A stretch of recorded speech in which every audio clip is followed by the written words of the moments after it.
పూరి జగన్నాథుడి ఆలయంలో రత్న భాండాగారం 46 ఏళ్ల తర్వాత తెరుచుకుంది. ఒడిశా అధికారుల బృందం విజయవంతంగా బయటకు తీసుకువచ్చింది. బయటకు తెచ్చిన వెంటనే సిబ్బంది భాండాగార పెట్టెలను శుభ్రం చేశారు. జగన్నాథుడి ఆలయంలో రత్న భాండాగారంపై కొన్నేళ్లుగా చర్చలు సాగుతున్నాయి. గతంలో పలుమార్లు భాండాగారాన్ని తెరిచే ప్రయత్నం చేసినా కుదరలేదు.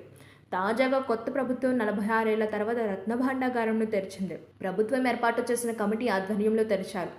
ఆలయంలో రహస్యంగా ఉండే ఈ గది భక్తులకు కనిపించదు. శతాబ్దాల కింద నిర్మించిన ఈ ఆలయంలో ఎంతో మంది రాజులు విలువైన ఆభరణాలు, మణిమాణిక్యాలు కానుకగా అందజేసినట్లు చెబుతారు. యుద్ధాలు చేసి గెలిచాక శత్రురాజుల వద్ద సంపద స్వామివారికి సమర్పించుకున్నట్లు చెబుతుంటారు. పూరి జగన్నాథుడి గర్భాలయం వెనుక ఎడమవైపు రత్నభండారాలు ఉన్నాయి.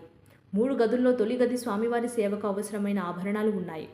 ప్రస్తుతం 3వ గది తెరిచారు. ఇందులో సంపద కర్రపెట్టులో దాచినట్లు సమాచారం. ప్రస్తుతం సంపదను లెక్కింపు కోసం ఒక గదిని స్ట్రాంగ్ రూమ్గా ఉపయోగిస్తున్నట్లు సమాచారం. గది తెరిచే సమయంలో పెద్ద సంఖ్యలో గబ్బిలాలు వెలుపలకు వచ్చాయని, చుట్టూ చీకట్లు ఉండడం వల్ల హైమాస్ స్వచ్ఛ దీపాలతో ప్రతినిధి బృందం లోపలికి వెళ్ళిందని అధికారులు తెలిపారు. అయితే రత్నభాండారం తెరిచి ఒకరోజు గడుస్తోంది. రహస్య గదిలో ఏముంది అనే వివరాలు ఇంకా తెలియరాలేదు. దీంతో ఆ గదిలో ఎంత సంపద ఉంది, ఎలా ఉండబోతున్నది అనేది ఉత్కంఠ రేపుతుంది. రహస్య గదిలో సంపదను గర్భగుడికి సమీపంలో ఉన్న పూల గదికి తరలించిన అనంతరం పురావాస్తు శాఖ భాండాగారం మరమ్మతులను ప్రారంభించింది. ఈ పనులు పూర్తయ్యాక ఆభరణాలను మళ్లీ భాండాగారానికి తెచ్చి లెక్కింపు చేపడతాం. రూల్స్ ప్రకారం తొలి రోజు కార్యక్రమం చేపట్టాం. మళ్లీ భాండాగారం తెరవడానికి శ్రీక్షేత్ర పాలకవర్గం తేదీపై నిర్ణయం తీసుకుంటుందని పాలమండలి చెప్పింది. నేడు జగన్నాథుడి బహుళా యాత్ర, బుధవారం సున్నాభేషో వేడుకలు జరగనున్నాయి.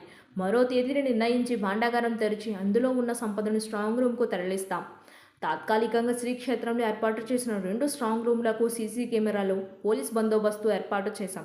అలాగే ఈ ప్రక్రియ వల్ల పురుషోత్తముని సేవలు, భక్తుల దర్శనాలకు ఎలాంటి అంతరాయం కలగకుండా ఏర్పాట్లు చేశామని ఆలయ అధికారులు తెలిపారు.